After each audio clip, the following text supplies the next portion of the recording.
what makes for great collaboration is when you're not competing with the, with your co-stars. You're really genuinely invested in telling a good story. And I think that's what we were there to do. I don't think Irfan was trying to be one up on Mr. Bachchan, or he was trying to be one up on anyone. It's just, it was a beautiful collaborative process, and I think we were all just invested in giving our best to the film. Yeah. Yeah, and I was aware before I got into this that I was going to be with two of these most incredible actors. But that's that. I mean, when the camera's rolling, I'm not thinking of Mr. Bachchan. I'm thinking of the character that I'm opposite. Yeah. I have to say that there were 3 master musicians at play, and it was a beautiful symphony that came out. So that was fantastic.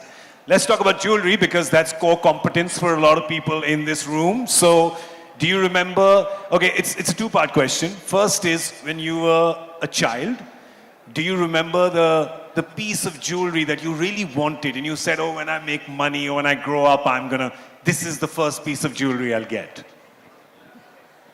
For me, it's always been more sentimental and emotional than sort of looking at a hoarding or, putting my finger on something and saying, this is what I want.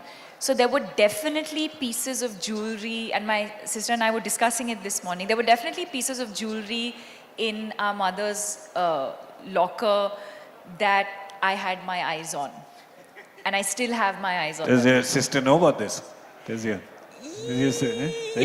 I mean, the good thing is I think our taste in that sense is slightly different. So that's the good thing. So I know that like eventually when the jewelry gets split between the two of us, I don't think we'll be scrambling and fighting. But yeah, there were definitely like pieces that as a young girl, you see your mother getting ready, going out, and she takes out her jewelry, she's deciding what to wear. And as a young girl, you're like, oh, that's beautiful. I hope I get that. Or I hope I get to wear that. Forget, owning it, but I hope I get to wear that someday. So definitely pieces like that. And I think being a South Indian, definitely a lot of traditional South Indian craft in the jewelry, which is temple jewelry, which I absolutely love.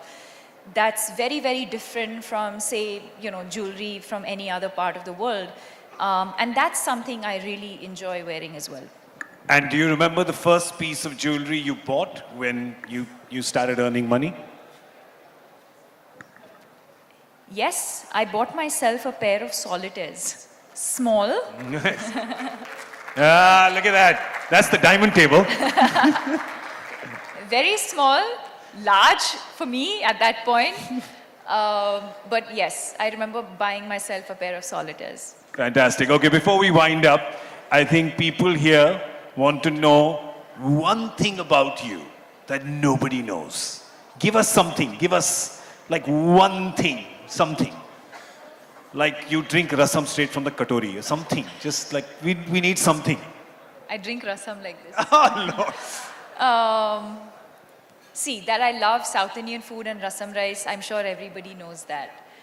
I revealed the fact that if I was not an actor or a badminton player, I'd love to be an interior designer. That I'm OCD, does anyone know that? Okay. Somebody said, yeah, I am. Yes, we know. Somebody said, I am. Oh, you know that. Are you as well? Are you? No, you're not. Are you sure? Put her bag on the table. Let's see. Take it away from. Oh, she did. Well done. That I'm very punctual. Does anyone know that? I'm punctual. Okay, Oh, they don't time know. Management. Time management. Time management. Okay, I'm great with multitasking. I'm very good with time management. And my gut instinct is something I protect. These are all nice, cool things she's saying. Okay, yeah. fine. I'm a great... Okay, wait. We were hoping for like something which makes you more human like us. Do I win a hamper or no for this answer of mine? There's no... Okay, this bottle I'll of water. give you a bottle of water, yeah. I'm a great baker. I bake really well. Okay, now how do I argue with perfection, right? Unfortunately, we can't find any imperfection in this perfection. Tell me... Like, are you clumsy? Like, do you drop food when you eat? Oh yeah, all the time. I was known for this. Yeah? Like when I was small, and now she's going to start laughing. We never remembered restaurants based on, or my family never remembered restaurants based on the name of the restaurant. It was the restaurant where Deepika dropped milkshake. the restaurant where Deepika dropped a fork, the restaurant where she spilled sweet corn soup on herself. So that's how we remembered restaurant names. Nice. And I think that's how those restaurants are now advertising in Bangalore as well. This is where Deepika spilled soup, so please come and have some. Ladies and gentlemen, Deepika Padukone, a big round of applause, please. Thank you so much for being here. Thank you. Thanks, everyone. Can we please have a big round of applause? Subscribe to Midday India. Get direct notifications on all our videos by clicking on the bell icon.